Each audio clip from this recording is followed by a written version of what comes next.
Quais são os principais desafios ambientais enfrentados por cidades de pequeno, médio, grande porte? Vamos falar sobre esse e outros temas aqui no nosso Estúdio 1 de hoje. Eu sou Bel Cristine, você está na Pix TV. O nosso convidado de hoje é técnico em agricultura, universitário em agronomia. Ele é paisagista, viveirista, produtor e um apaixonado por aprendizado contínuo. Rafael Barbieri tem uma história curiosa com a cidade de Garopaba que ele vai contar para a gente agora. E depois nós vamos desenvolver esse assunto que é tão importante, meio ambiente e vida sustentável. Seja bem-vindo ao Estúdio 1, Rafael. Obrigado, Bel. Eu agradeço pelo convite e me emociono, né? Um tema que a gente vivencia tanto. E é isso aí.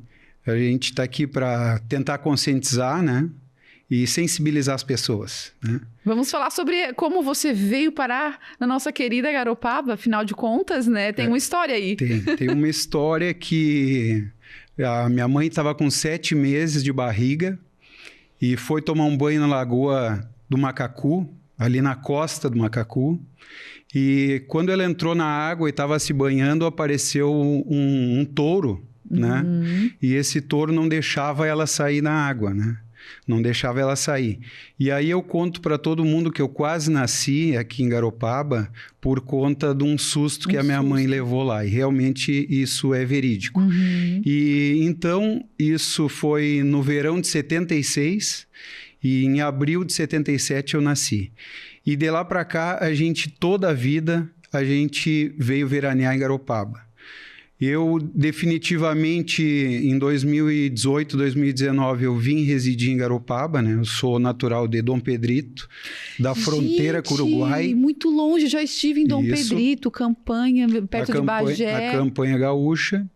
E aí vim morar em Garopaba, e quando eu cheguei ali na costa do Macacu, que eu fui morar ali e contei para os vizinhos, para os nativos, contei essa história, um deles ficou assim, ele ficou estarrecido, né? Me olhando, e ele disse, esse touro que tu tá falando era do meu pai.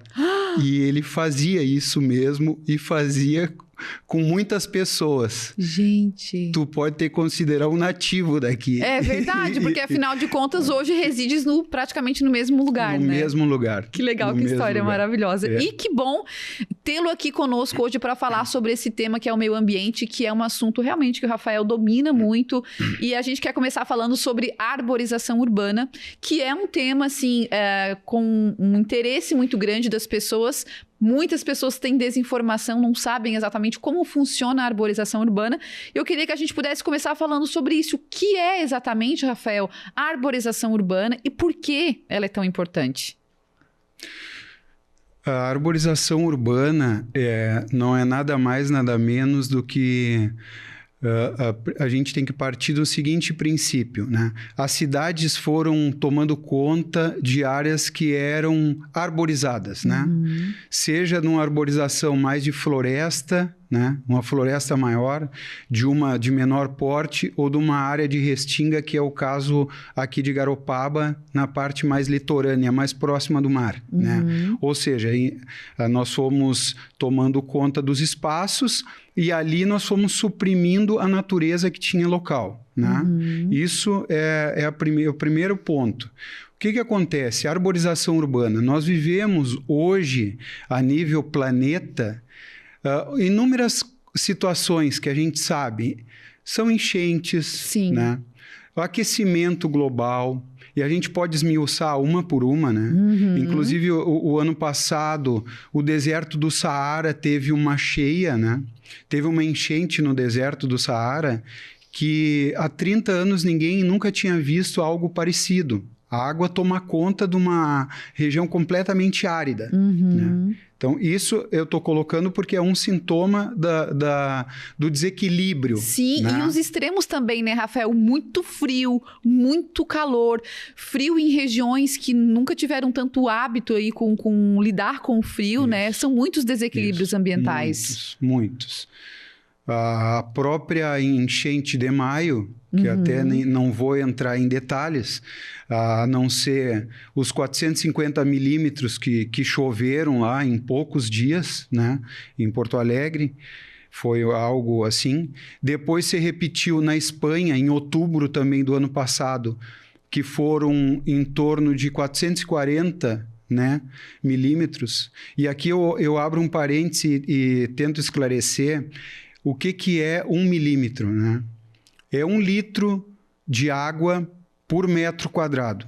Então, imaginemos nessa mesa a gente pegar, tirar 1 metro por 1 metro e fechar com vidro e colocar 440 litros de água, né? O que vai acontecer? Vai ser um volume enorme, né? E o solo não vai conseguir absorver. E aí dá a cheia.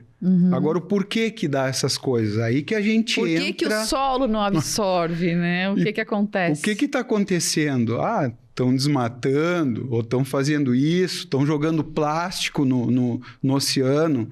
Isso a gente sabe que está acontecendo, né? A gente, infelizmente, não consegue mudar tudo, não consegue travar tudo. E a gente, quando eu digo eu, né?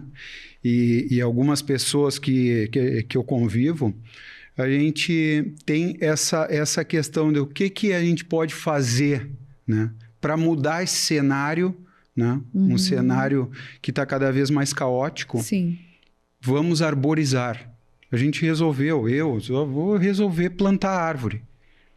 Vamos produzir, vamos plantar árvore e tentar sensibilizar as pessoas, né, do quanto é importante isso. O que é arborização urbana? Que é a pergunta que tu me fizeste. O que é arborização urbana e o que ela reflete dentro da área urbana, dentro de uma cidade com as pessoas? A arborização urbana não é nada mais, nada menos do que plantar árvores nas áreas urbanas, nos centros urbanos. E eu faço um parênteses que esse plantar árvore tem que ser de forma consciente. Estratégica, né? Planejada. Isso mesmo. Isso aí é uma coisa que a gente não pode desconsiderar.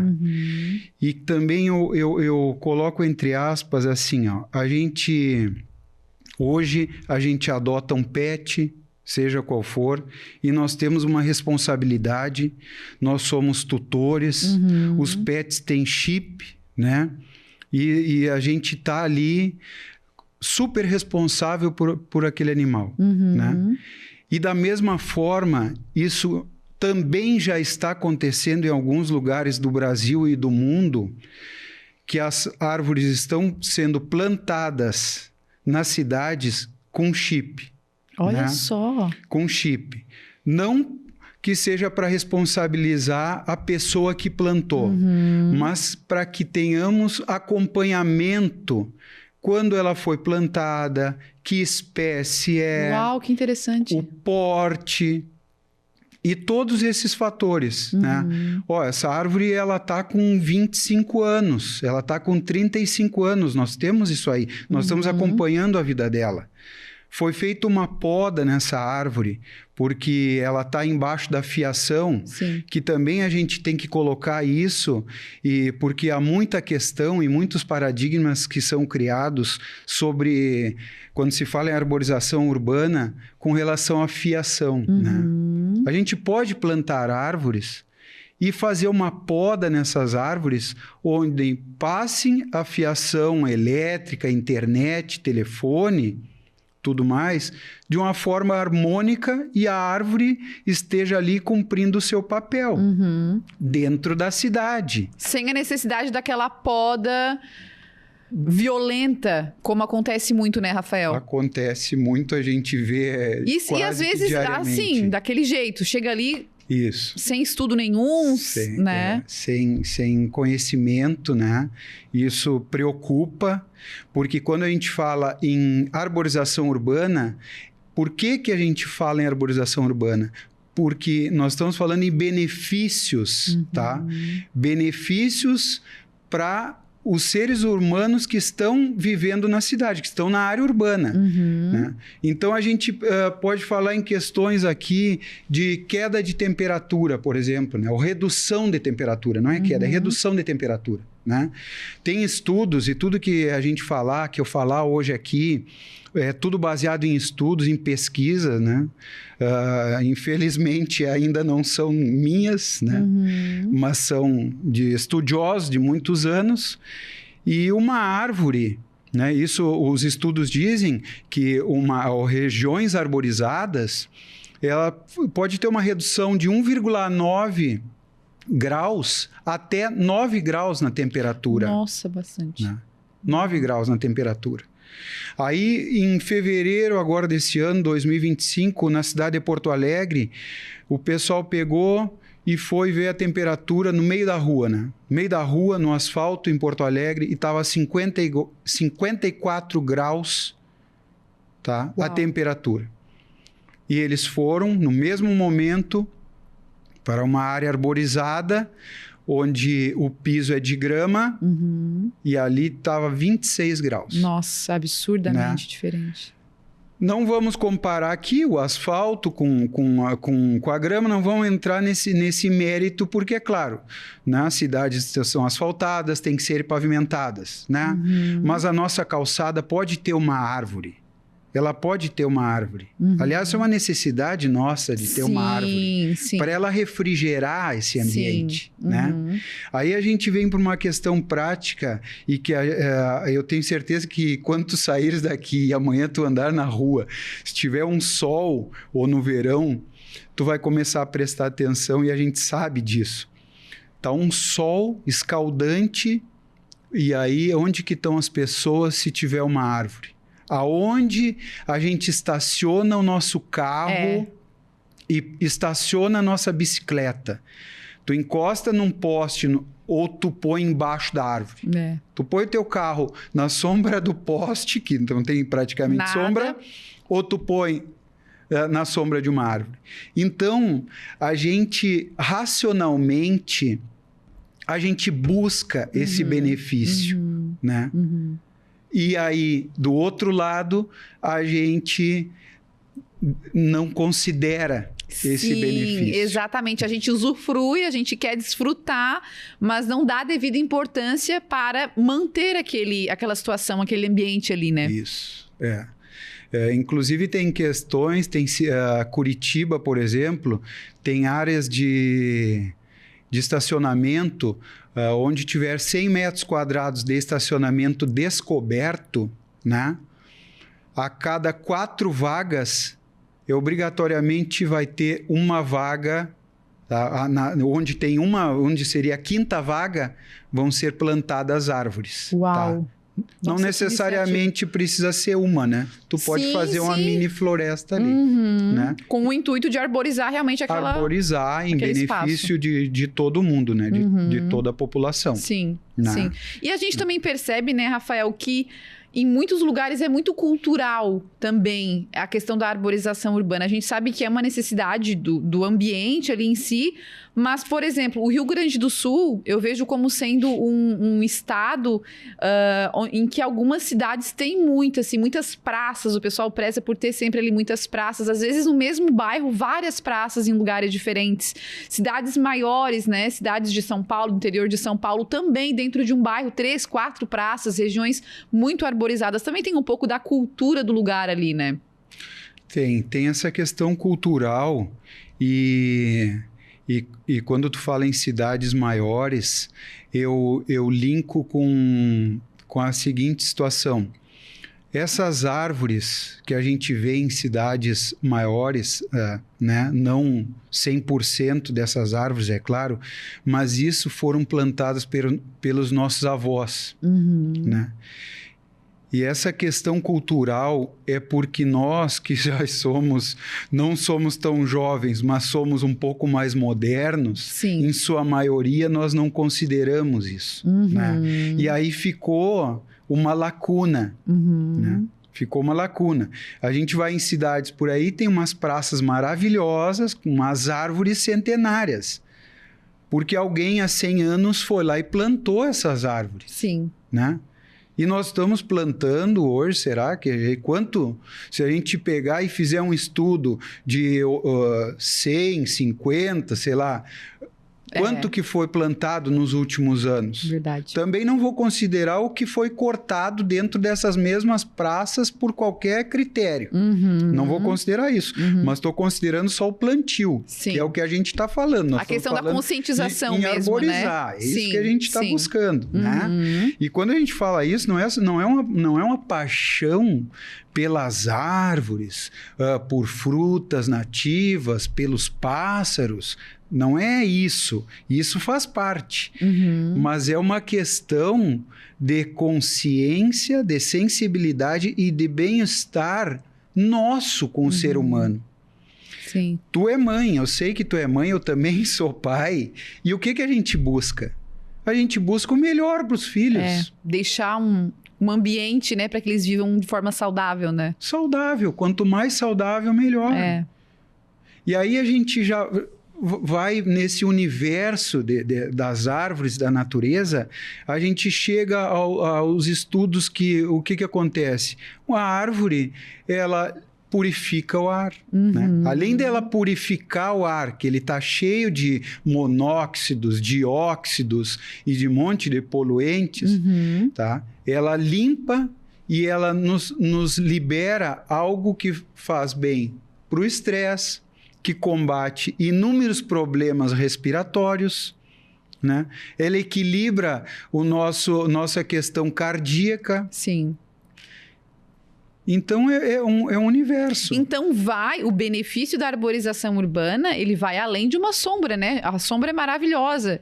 E quando tu falavas de estacionar o carro vindo para a TV, eu estava procurando uma sombra para deixar meu carro embaixo, né? A gente já vai automaticamente.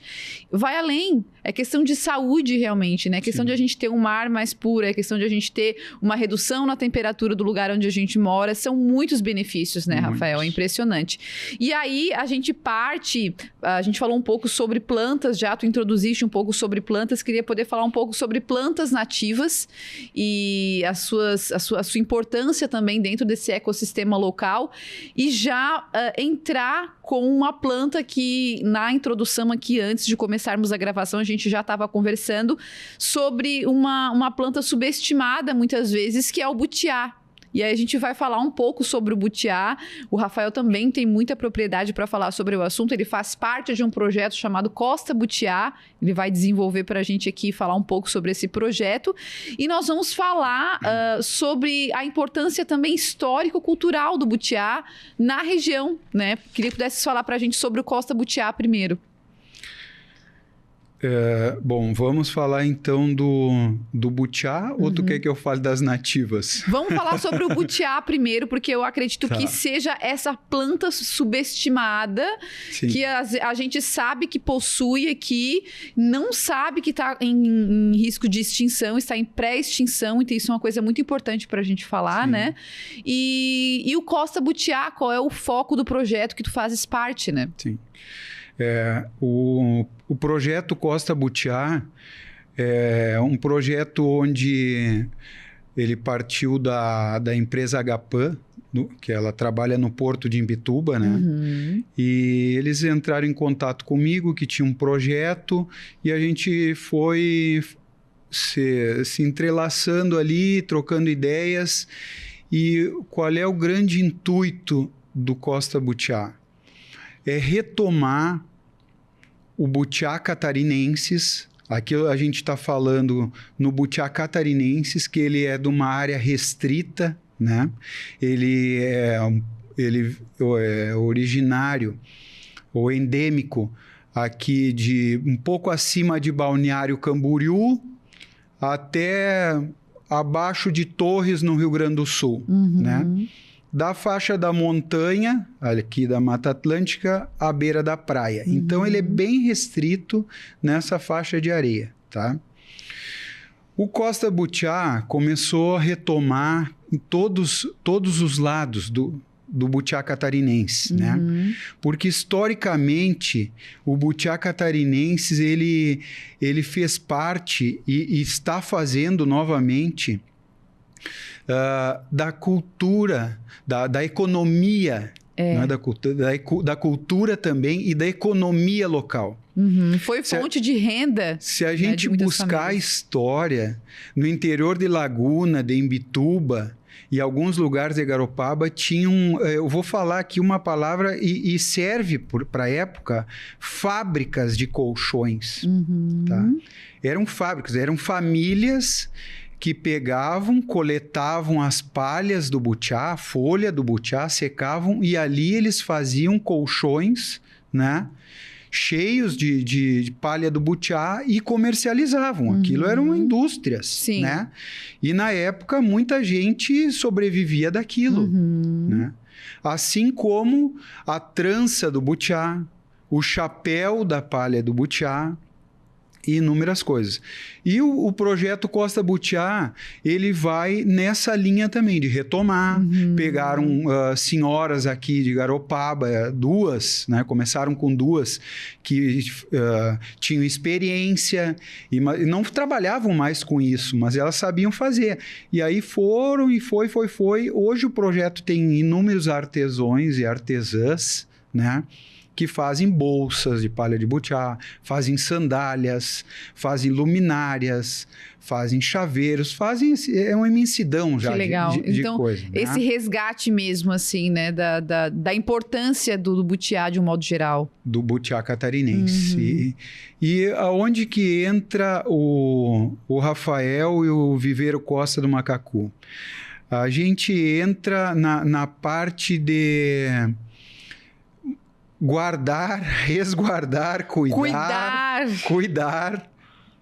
as plantas de butiá. Aí a gente vem para uma parte mais técnica, né? E da parte agrícola. E quando eu falo em arborização, em butiá, e esses temas que a gente coloca aqui, também a gente não pode deixar de falar que nós estamos falando em agricultura, né? E a agricultura, ela, assim como para produzir alimentos diretos, que a gente ouve todo dia, o arroz, o feijão, a soja, a laranja, o Brasil é o maior produtor de suco de laranja do mundo. Quando a gente fala aqui em butiá catarinenses, em arborização, em paisagismo, em plantio de grama, que às vezes é irrelevante, assim as pessoas não consideram, isso a gente tem que também colocar que faz parte da agricultura e tem responsabilidade nisso, né? E quando se faz, tem que fazer com embasamento. Sim, conhecimento técnico. E responsabilidade, né? Aí, voltando para o butiá, depois desse parêntese, o butiá na natureza, o butiá catarinense, ele pode levar até 2 anos para germinar. Ou seja, o coquinho caiu ali, ele pode levar 2 anos para germinar, esse coquinho, e ali ele se desenvolver para, a partir do 6º ano de idade, ele frutificar, se tudo correr bem, tá? Sim. Estamos falando de uma planta aí que ela passa dos 100 anos, tá? De produção. O que acontece? Nós, graças a Deus, tem estudiosos, né? E graças à tecnologia, temos 2 estudiosos de butiá no Rio Grande do Sul, que trabalham há mais de 40 anos com butiá, e eles se colocaram à disposição e fizeram a parceria com o projeto Costa Butiá e começaram a fazer experiências numa câmara de germinação, que é uma espécie de geladeira onde tu consegue baixar a temperatura, aumentar a temperatura. Sim. E lá eles conseguiram a germinação em 45 dias. Fenomenal. Isso foi uma glória. Com certeza. Agora tu não te empolga tanto que tem a segunda parte da história. O que acontece?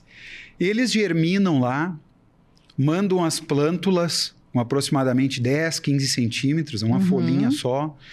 Mandam, a gente recebe aqui, eu levo para o viveiro e fico cuidando, aí mudo de vaso, dou todo cuidado especial, até chegar num ponto que eu entenda que, ela pode ser doada, alguém pode adotar essa planta. Tá forte, tá cuidada, tá enraizada, tá robusta, tá saudável, Podemos fazer ações. Se tirar ela daqui não vai ter problema nenhum, né? A grosso modo não vai ter problema. Sim. Aí a gente pega como projeto do Costa Butiá, fazem alguns eventos, ou entra como parceiro em algum evento. Vai ter uma festa lá na praça, em tal lugar. Vamos lá, a gente faz uma mídia, vai ter doações de butiá e assim. E ali a gente coloca toda a história do butiá, conscientiza o pessoal e faz uma adoção consciente. Pega os dados das pessoas, né? Dá um limite ali, cada um leva 2 mudinhas, tal, e conscientiza e as pessoas levam para casa o butiá. Agora, a segunda parte que não é tão boa assim. O último ano, a gente enviou mais de 5.000 coquinhos para o laboratório, tá? E deu menos de 10% de germinação. Uau! Então, a gente tem uma tecnologia, né, avançada. Eu já estava feliz. A gente chegou numa receita, ótimo, mas a natureza, ela é tão... quando a gente fala em natureza, a gente não pode falar em certeza, né? E ela nos surpreende de várias formas. E como a gente não consegue saber o passado daquele coquinho, o passado daquele butiá, o que aconteceu nesse meio do caminho, pode acontecer essas falhas aí, né? Mas estamos sempre impulsionando, né? Agora, a semana que vem chegam mais plântulas para mim, vou ter mais butiazinhos lá, mais bebezinhos para cuidar. E sem dúvida são as plantas que têm uma atenção ali especial dentro do viveiro, né?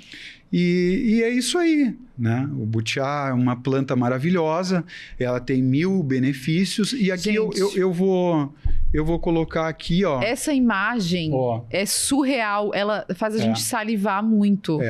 Esse aqui é um livro, né, sobre butiás, aí são os diversos, né? E aquela imagem ali eu não poderia deixar de trazer porque o butiá catarinensis, ele tem esse nome, não é à toa. Ele é da Restinga e aquela imagem tem um camarão com butiá, a receita de um prato de camarão com butiá, né? É onde a gente vive, é o território do butiá catarinensis e aqui nós temos camarão também. Então nós temos que ter consciência. Eu passo aqui esse conhecimento que ninguém tem obrigação de ter conhecimento e informações, né? Mas a gente que está no meio e vivencia tem obrigação de passar, né? Porque o butiá catarinense está na lista de pré-extinção hoje, né? Então, ele tem que ter uma atenção. Sim, né? Sim. E é muito legal conversar sobre esse assunto, porque realmente há um resgate, uma necessidade do resgate. Nós conversávamos aqui também antes e falávamos sobre a questão da economia envolvendo o butiá, a questão da cultura também. Eu, desde pequenininha, a gente já crescia ali, comia o butiá, a frutinha ali, o coquinho a gente deixava secar para depois... Comer amêndoa. Era muito tradicional, assim, deixava secando, enfim. E falávamos também sobre a confecção dos chapéus. E a gente espera que realmente esse momento da entrevista possa tocar e sensibilizar as pessoas que estão nos acompanhando para essa parte de conscientização, né, Rafael? Que eu acho que é o grande propósito de vocês. E aí agora a gente fala um pouco sobre plantas nativas e a gente tem uma noção muito superficial de educação ambiental. Vocês fazem essas apresentações, vão a alguns lugares para levar um pouco dessas informações, mas é tudo para a gente que não está no meio. Tem muitas informações preciosas e muitas coisas que a gente não tem acesso de informação no que diz respeito a, por exemplo, plantas nativas e plantas exóticas. Qual é a diferença entre elas? Por que a gente deve dar uma preferência para as plantas nativas? O que diferencia as duas no meio ambiente? Aqui, esse tema é um tema que cada vez ele fica mais complexo, tá? Ele fica mais complexo. Eu gosto disso, eu gosto de tema complexo. É um tema, mas é bom, esses temas complexos, eles são bons, né? E eu acho que eles só engrandecem a gente, né? Sim. E engrandecem a conversa toda, né? Quando é colocado isso em pauta, né? Eu digo que ele fica mais complexo porque tem uma questão do bairrismo, né? Ou seja, do regionalismo. Sim. E aqui eu volto para a mesma situação que a gente falou sobre a arborização. Tu ficar embaixo da árvore é bom para ti, mas tu não quer que plante nem que plante na tua calçada porque vai quebrar a tua calçada, né? Então, em algum momento eu quero ser o bairrista, mas em outro momento não. Sim. Né? E aqui a gente vai nessa questão do exótico e do nativo, porque nós temos o seguinte, ó, nós temos as plantas nativas do Brasil, tá? E dentro do Brasil, ela pode ser considerada, dependendo do ponto de vista, exótica. Essa é uma situação, tá? Ou seja, ela é nativa da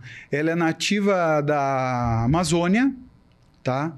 Ela aqui na região de Garopaba, na Mata Atlântica, ela pode ser considerada exótica. Pode ser considerada exótica. Esse é um ponto. Ai. Esse é um ponto.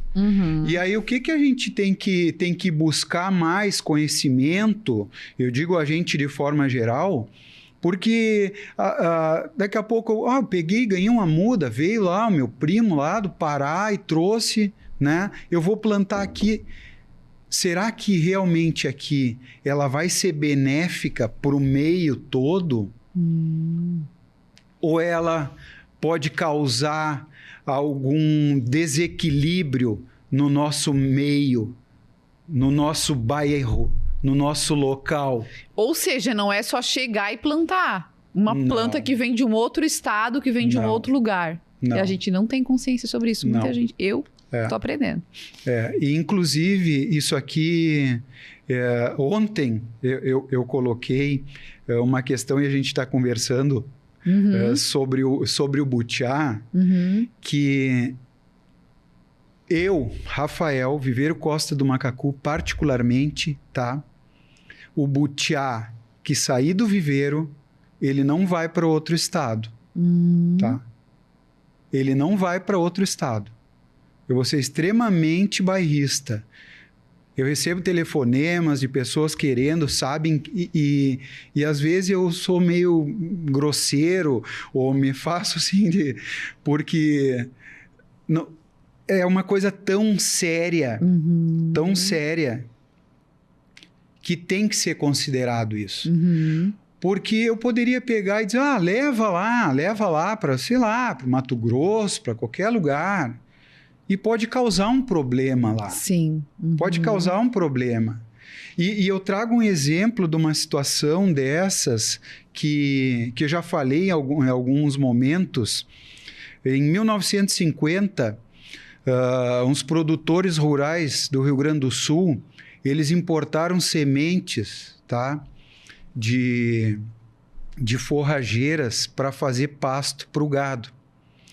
E no meio dessas sementes tinham algumas que não eram para estar, tá?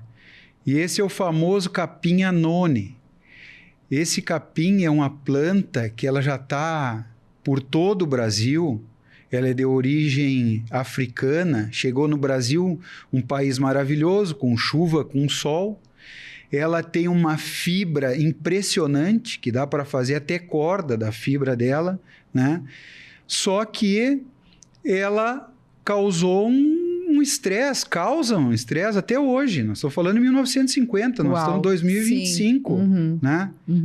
E em 1996, 95, por aí, eu fui num evento sobre pastos e pastagens no Rio Grande do Sul, e o que me levou para esse evento foi a questão que uma das chamadas era assim, como combater e tratar o capim anone. Isso em 90 e poucos. E até hoje a gente vai, a pauta é a mesma e não se chega numa solução. né? Claro que eu estou falando de algo que veio de lá, veio da África, do outro lado do oceano, mas pode acontecer aqui. E as consequências perduram por séculos, Pode. né? Agora, o que eu não vou ser tão radical ao ponto de dizer, bom, o que é tal, vamos fazer fronteiras para as plantas. Não é isso, né? Mas a gente, me parece que tem que buscar mais informações, né? É colocado em debates a questão do próprio açaí, né? Esse aí é que a gente... Campeão de debates. A gente que tá no meio, quando fala em nativas, nessa situação, fala no açaí. O açaí que a gente come aqui, em sua grande maioria, que vai na rua aí, é bom, é maravilhoso, é lindo, esse é o açaí do norte, tá? Euterpe oleracea, o nome dele. Ele é uma palmeira que ele dá em forma de toceira, ou seja, várias, né? Cresce uma família ali e ele é da Amazônia. Ok. O açaí da Mata Atlântica, que tem aqui, dá para ver aqui da janela do estúdio, ele está ali na Mata Atlântica, é o açaí que é o Jussara, o Euterpe edulis. Ele é uma palmeira solteira, é só ela, fininha, né? Cresce vários metros, é um açaí também. O que acontece? Está sendo introduzido há algum tempo, inclusive aqui em Garopaba, né? O açaí do norte. E o que pode acontecer quando houver uma hibridação, quando tiver um cruzamento, quando uma abelha polinizar lá e aqui, a gente não sabe ainda. Pode comprometer a nossa planta nativa ou não. Mas até se saber se isso vai acontecer, o que vai acontecer Essa é uma das questões. Entendi. Né? Isso é uma das questões. Agora, claro, desconsiderando isso, entrando nas nativas em geral, que a gente tem trabalhado cada vez mais e focado mais, a gente... Não é do nada que foi para esse lado também, né? Primeiro, por conviver muito e por vivenciar, por andar, né? Garopaba é natureza, tem muita natureza, é mar, é praia, é floresta, e a gente anda por aí caminhando no meio das florestas. E quando tu anda no meio da floresta, quando tu olha, né? Que tu para um pouquinho, te sensibiliza e tu tem aquele olhar ali, é sensacional. É sensacional. Ali o paisagismo está pronto. A harmonia está pronta ali. Entre as árvores não tem conflito. Uma está subindo na outra, mas no final tudo ali se acerta. Sim. O solo, ele está ali. Está se regenerando com a folha que cai, tem nutrientes. Quem que está doente ali? Se fizer um levantamento de quem adoece ali naquele meio, é uma minoria, né? Ou quase nada. Quem morre... é porque morreu porque chegou no ponto, por idade, porque um galho, por ali existe o equilíbrio, né? A natureza ali, ela consegue equilibrar. Existe um equilíbrio. Então, isso nos traz para esse lado de nativa, assim, nós estamos transformando o nosso local, né? Estamos transformando a nossa paisagem verde, né? A gente está mudando com plantas de fora. E aqui eu coloco uma seguinte questão para ti, para quem estiver nos acompanhando, que pensem, repensem e respondam pelo canal aí depois. Quem teve acesso no mercado, tá? No mercado local, num mercado que eu digo, num supermercado, né?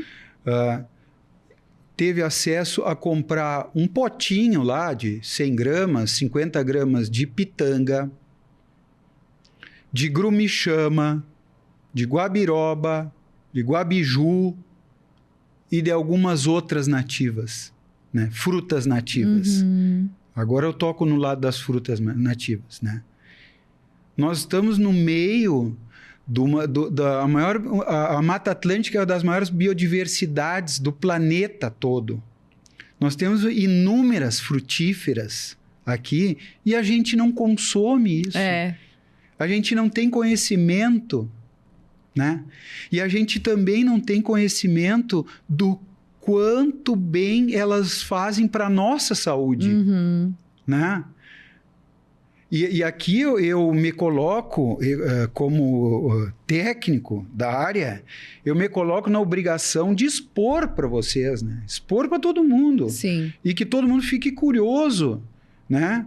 E pegue, me telefone, me manda WhatsApp, faz alguma coisa que a gente passe essa informação, porque essa informação tem que chegar nas pessoas, né?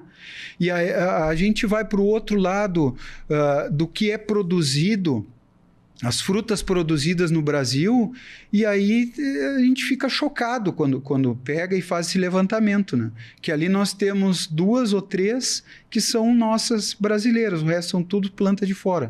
Então a gente tem uma natureza enorme, a gente tem um potencial de produção, né? Porque ela sendo nativa daqui, ela cresce melhor, né? Ela já está adaptada ao meio. Sim. Então tem toda essa facilidade e a gente está desconsiderando isso para pegar plantas de fora que não se adaptam bem, que elas atraem insetos, aí gera toda aquela questão que a gente tem que tratar e tudo, não vou falar aqui em questões de tratamento, nem de química, nem de nada, mas vou falar numa questão só financeira, né? Como os produtores de frutíferas em geral.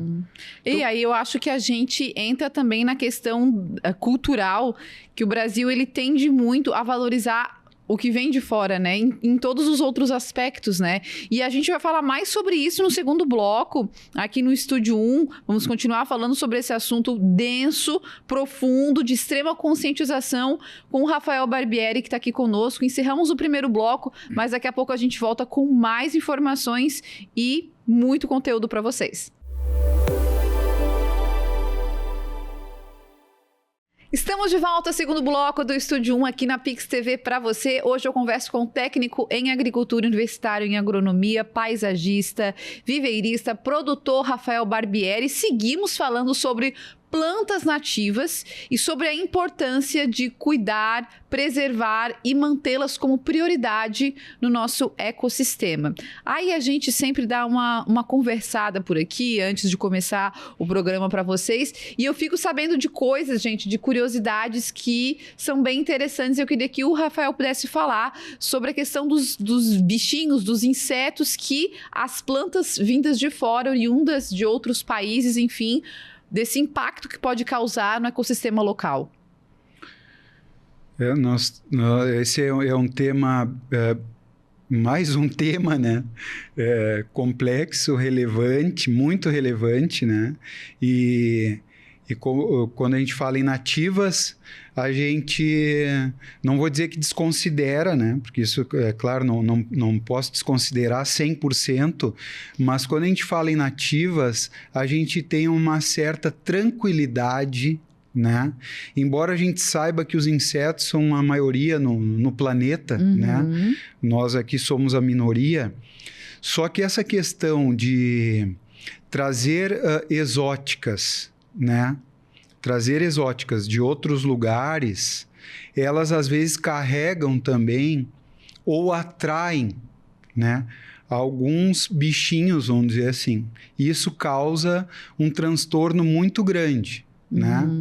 É um transtorno que assim, é algo incalculável, tá? Eu vou falar aqui do greening, que é uma bactéria que ele é um fiozinho de cabelo, assim, algo, né? É uma bactéria que fica num inseto que é um fiozinho de cabelo, ele anda com o ar, ele se locomove com ar, com os ventos, e ele ataca cítricas, tá? Limão, laranja. E a região de Limeira, São Paulo, aqueles grandes produtores ali, eles estão vivenciando já há bastante tempo e, inclusive, alguns produtores já estão eliminando, né, os pomares por conta dessa bactéria. Nossa. E eles não conseguem combater, né? Não conseguem combater. E isso dá um transtorno, dá uma quebra financeira muito grande, Sim. né? Esse é uma questão, uma realidade. O que o laboratório nos trouxe sobre o tratamento do greening? Trouxe que é o seguinte, para a gente conseguir combater ele, no laboratório era usado uma dose, tá? Sei lá, uma dose de uma caneca dessa aqui de água, ele conseguiu ser controlado no laboratório. Bom, ok. Foi controlado, a gente já está controlando. Sim, controlou a infestação. A infestação ali. Vou falar que vou dar atenção para a dose, tá? Uma caneca a gente controlou no laboratório, neste laboratório. Nos testes em laboratório. Quando esse teste foi para o campo, que foram para os pomares, tá? Foram mais de 170 doses. Nossa. Tá? Então, eu já falei isso em outros momentos. Imagina que uma caneca dessas, eu tomo ela em 2, 3, 4 goles e fico satisfeito, já matou minha sede, estou numa boa. Aí eu vou tomar mais de 170. O que vai acontecer com o meu organismo? Algo vai acontecer. Benéfico não vai ser. Né? Então, é algo que é inviável, né? Esse tratamento não funcionou. Ele funcionou no laboratório e a campo não funcionou. Então, não tem como combater. Bota isso, bota aquilo, vai levando, mas não... Tem muita gente migrando já, produzindo outras coisas. Sim, né? Porque só, Rafael, para a gente abrir um parênteses aqui. Quando a gente vai no mercado, lá no Hortifruti, e a gente vê aquela infinidade de frutas, quais são as frutas brasileiras, nossas, e quais são as que vêm de outros lugares? Só para o pessoal entender a gravidade disso, né? E o quanto isso impacta e desequilibra o meio ambiente que a gente está. A grosso modo, eu vou te dizer que hoje, se a gente for aqui num supermercado mais próximo, provavelmente nós teremos ali o abacaxi, que é nosso, tá? E o açaí, não sei se vai ter ali. E o resto, a grande maioria... ele é de fora. A grande maioria, pera, maçã, uva, laranja, limão, manga, banana, sei lá, o que mais? Nossa, o que a gente vê realmente ali à disposição. O que está disponível para a gente ali, ela é de fora, né? E muitas passam por isso, realmente o produtor tem uma grande empenho para conseguir que ela chegue na mesa, né? Sim. Que talvez um produtor de nativas, de frutíferas nativas, tá? E nós temos disponíveis, quando eu digo nós, todo mundo tem disponível com embasamento da Embrapa, né? Que é uma empresa de pesquisa brasileira que é de altíssimo padrão, que a Embrapa nos dá um respaldo para produzir nativas, né? Faz um mix de nativas, tu vai ter em todas as épocas do ano, nativas, elas vão suprir a necessidade nutricional, aí estou falando como ser humano, como organismo, nutricional, e as plantas são nossas. Sim. Né? Que, a grosso modo, não vai ter essa infestação, né? Reduz esse risco de insetos e de doenças, né? A gente está falando assim, né? Numa conversa aqui. Sim. Mas é mais ou menos isso aí, né? Nas relações que a gente tem dos últimos anos aí de produção de nativas no Brasil, nós temos aí 2, 3 no máximo que são nativas do Brasil e o resto são tudo plantas, são tudo frutas de fora. Né? É impressionante, gente, é impressionante. E não sei se tu queres concluir o teu raciocínio anterior. Eu, só para a gente seguir nessa linha de insetos e de tudo mais, eu coloco aqui uma questão que eu vivenciei aqui em Garopaba agora há pouco, né? Isso num conhecido meu, que é o besouro da palmeira. Tá? O besouro da palmeira, ele é um cascudinho assim, tá? de 3 centímetros, 4, tem uma serrilha na ponta. E o besouro da palmeira, ele tem feito estragos no Uruguai, em especial, de forma assim que a gente não tem noção. De tu chegar numa praça no Uruguai onde tinham aquelas palmeiras centenárias, né? Ou bicentenárias, maravilhosas, e elas estão mortas por conta desse besouro. Tá? Esse besouro, ele veio de fora, né, para a América Latina, e inclusive eu não quero assustar ninguém, mas a gente não pode ser... É mais um alerta, né? Não dá para ser um alerta. Indiferente a esse assunto, né? Ele tá em Garopaba, né? Eu já suprimi uma palmeira que ele estava, né, na palmeira lá. Ele entra pela bainha da palmeira, ou seja, pelos brotos da palmeira. Ele entra pelos brotos e quando tu enxerga que tá seca, tu olhar num olhar mais técnico, que tem uma parte seca ali, para te reverter a situação é praticamente impossível. Tá? Nossa, o bichinho é tinhoso. Eu só vou corrigir aqui que ele não entra pela bainha, tá? Pelo broto.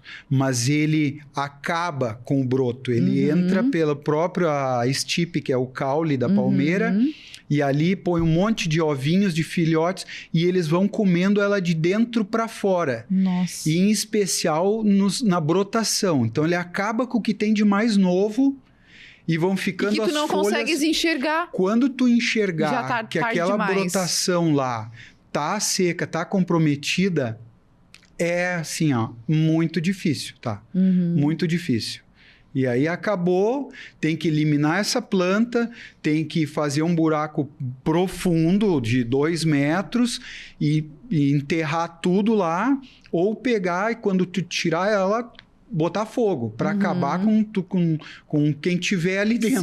Sim. Porque ele anda percorrendo por aí. Né? Então esse é um alerta e que a gente, infelizmente, está vivenciando aqui em Garopaba, né? Sim. E ainda que se tem muita cultura de trazer as palmeiras de fora, né? Enfim, sendo que a gente tem as nativas que são incrivelmente lindas e que não são afetadas pelo besouro. O que a gente tem de notícia aí é que a nossa palmeira, em especial aqui o girivá, né? O coqueiro girivá que a gente chama por aqui, ele não teve ainda nenhum. Aqui também no próprio Uruguai que tem ali, né? O girivá não tem ainda nada que... Ele não foi atacado ainda, né? Então é um alerta pelo bichinho, pelo inseto que está aí, e também é para a gente valorizar mais uma vez o que é nosso, né? Com certeza. Porque daqui a pouco, vamos botar o que é nosso ali, que a gente de alguma forma está se prevenindo também, né? Sim, com certeza. E o coqueiro girivá em especial, eu acho ele maravilhoso, né? Ele é demais.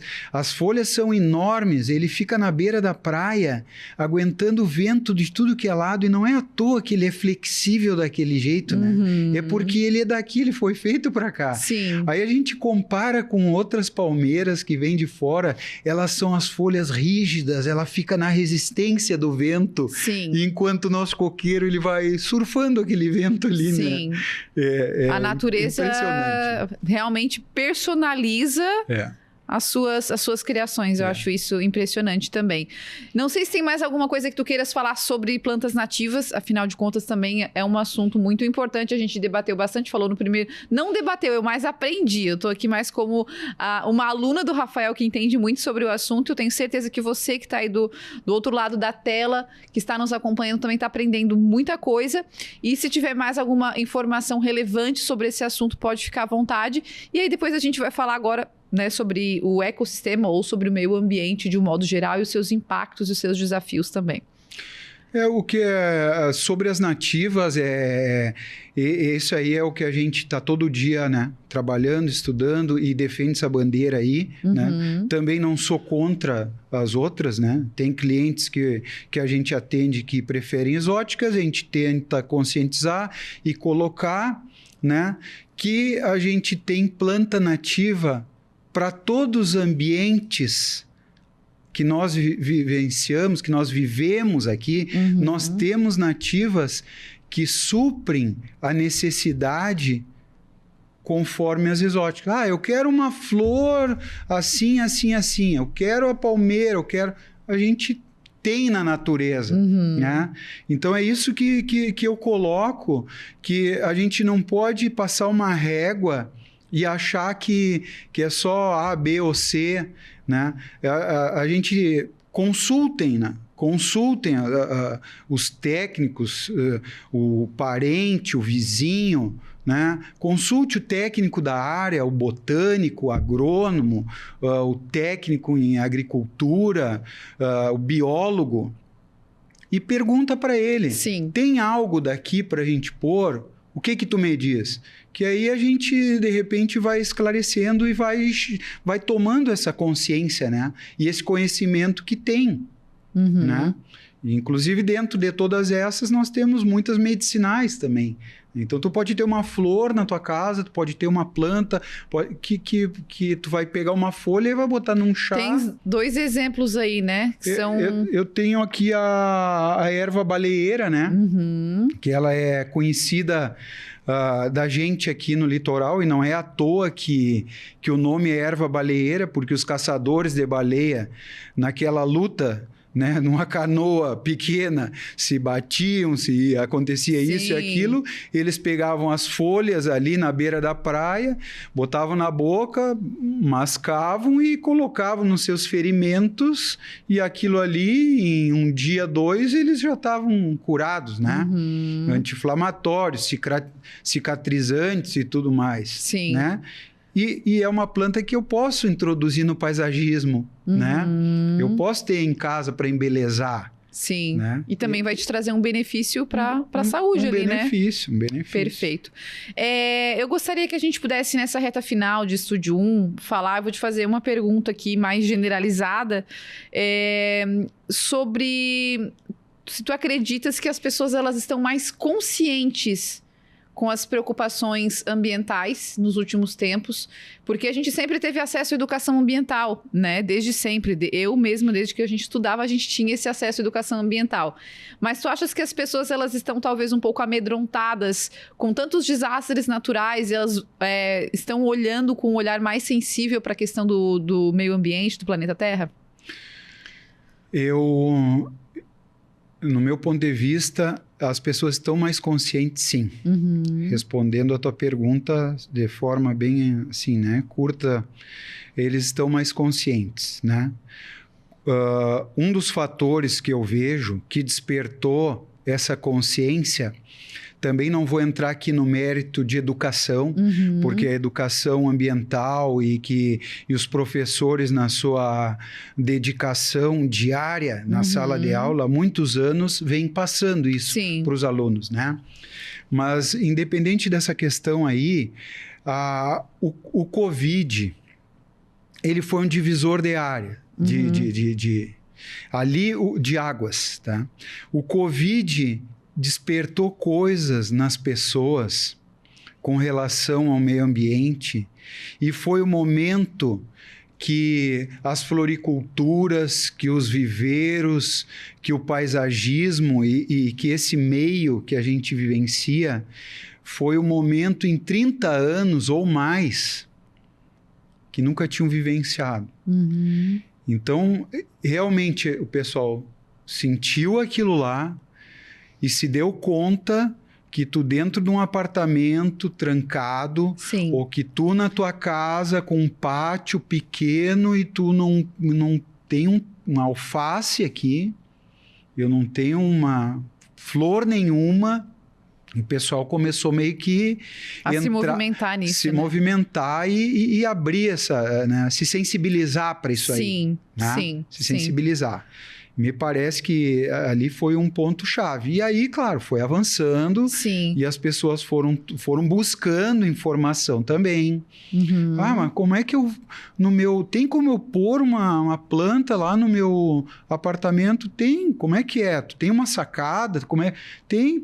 Então vamos botar uma pitangueira lá, vamos botar uma jabuticaba lá, tem sol lá. Tu tem que cuidar, tu vai pôr água, tem que ter o compromisso com essa planta e tu vai... Isso não é impossível, né? Sim. Só que, claro, nós, seres humanos, nós temos que levar algumas lambadas para a gente vir para o trilho e se conscientizar e ter um ponto de vista, né, diferente em várias situações. Sim. E me parece que nessa questão de educação ambiental, de conscientização, de sensibilidade, o Covid foi um ponto, né? Uhum. Foi um ponto. Esse aí foi um ponto, sem dúvida alguma. E aí, como um apaixonado, né, pela natureza, pelo meio ambiente, por ser um viveirista, um paisagista, uma pessoa, né, que ajuda outras pessoas nesse sentido, tu já falaste algumas coisas, já deste alguns pontos, inclusive agora, mas a pessoa está nos acompanhando, assistiu o podcast, e aí ela, poxa, eu fui tocada por esse assunto. Realmente, o Rafael trouxe dados que me mexeram comigo, me sensibilizaram. O que eu posso fazer? Quais são as minhas pequenas atitudes que podem causar uma mudança, talvez, no meu ambiente, né? No lugar onde eu vivo, no lugar onde eu moro.